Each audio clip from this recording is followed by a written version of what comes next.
What's up, guys? Hope you're all doing well, and thank you so much for popping into my review and recap of episode 4 of The Acolyte. First off, I want to say thank you to everyone who watched the video I did for episode 3, where I kind of ranted off about it a little bit.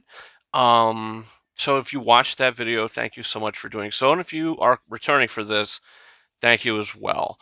Look, I don't want to become someone who's just going to rant about this show because there are already people all over the internet that are going to do that. This is becoming like therapy sessions every Wednesday when I post a review for this because, we just all need to sit back and remember that, we still have those original 6 Star Wars films, and a couple things that Disney has given us as well, like Andor or Rogue One, and that this show will come and go.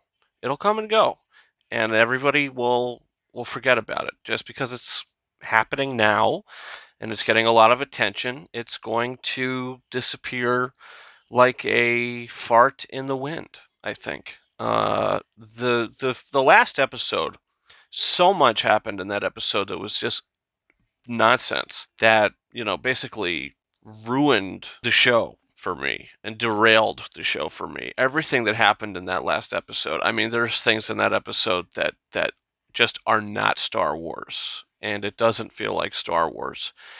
And unfortunately, I think that some of the things that happened in that episode are going to come into play later on in the show, unfortunately. And then this episode, they went from giving you so much nonsense and bullshit in episode 3 to giving you basically absolutely nothing in episode 4. This episode is like a fart in the wind.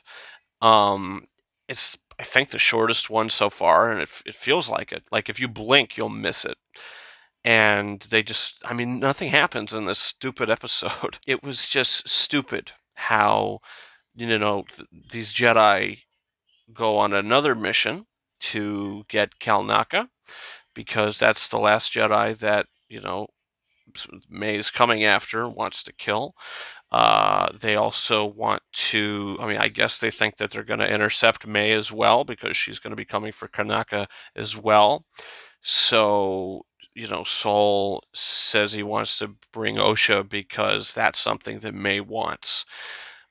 But it was just so ridiculous because when you had this first mission in episode 2 where they're in that town and he's like, your sister's alive, and she's like, you're lying. Just bring her out. I don't understand why he didn't bring her out, but yet you're bringing her on this mission to what, not bring her out again?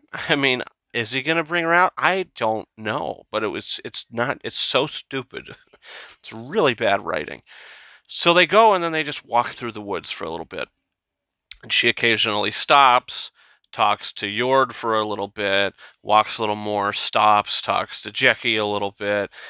And the things they have to say, the conversations they have to say are nothing new, interesting. I don't know. I'm kind of just at a loss for words at this point. And then the end of it, the last 5 minutes of this was the most interesting, where we see Smilo Ren floating in and igniting their red lightsaber and using the Force to knock all the Jedi back. So, I guess the next episode they're gonna have a little fight. And is this Sith, whatever you want to call it, gonna be revealed? I don't know. But I would bet money that it's one of the witches, probably the other witch mother that survived. Also, something that boggled my mind, it was terrible, is May's going through the forest with this guy. I don't even know his name. Quimmer? Whatever. This guy's acting is not great. The character, he just seems kind of stupid, maybe bumbling idiot. I don't know. He just gives me those vibes.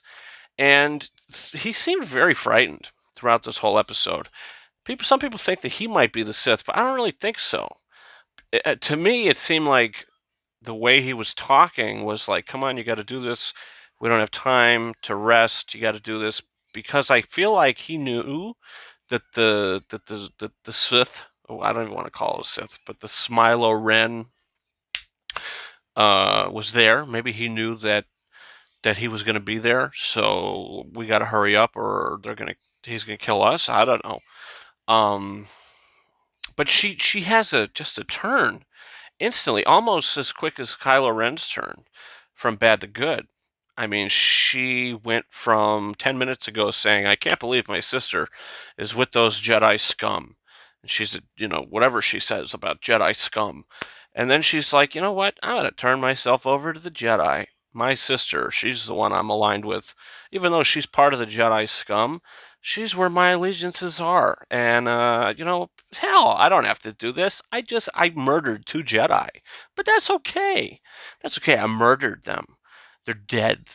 But I don't have to do this last one. I don't have to kill another person. I'll just turn myself over, tell them I know the Sith, and maybe they won't arrest me. Well, she's like, you know what? This whole walk through the forest has led me to believe and change my mind that, I don't have to do this.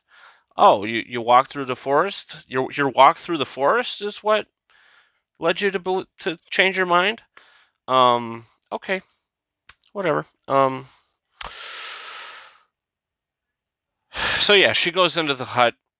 The Wookiee's dead, and I mean he's got lightsaber wounds, so obviously she couldn't have done that. She don't have a lightsaber. So when they see the body, they're obviously going to see that he did it. So who knows? I mean, it's just this was really underwhelming. It's like they're just killing Star Wars, and every week we get to see them kill it even more. So I don't know. That's where I'm at with it, guys. Comment down below. Did you see this episode? What's your thoughts? I mean, who do you think the Sith is? I mean, the only reason why we're calling it a Sith is because it looks like a Sith. But is it the other mother? Is it the witch? Is it Smilo Ren? I mean, as soon as she comes floating in, it's like, oh, okay, she's floating in. She's a floating witch. I mean, that's what we do. Witches float, right? I mean, I don't know, whatever. I don't want to talk about this anymore. Yeah, so guys, don't forget to hit that subscribe button look, next Wednesday we'll be talking about episode 5. We'll see what happens. And also a bunch of exciting reviews up on the channel right now for Inside Out 2. A bunch of other stuff as well. Also a review for John Krasinski's If is on the horizon. You can come back to the channel, check that out. And guys, you can follow me on Twitter and or X at RyanKing72 and Instagram and TikTok at KingRises131. That's been it for me. Thank you so much for watching my review and recap and spoiler thoughts for episode 4 of The Acolyte. And until next time, over and out.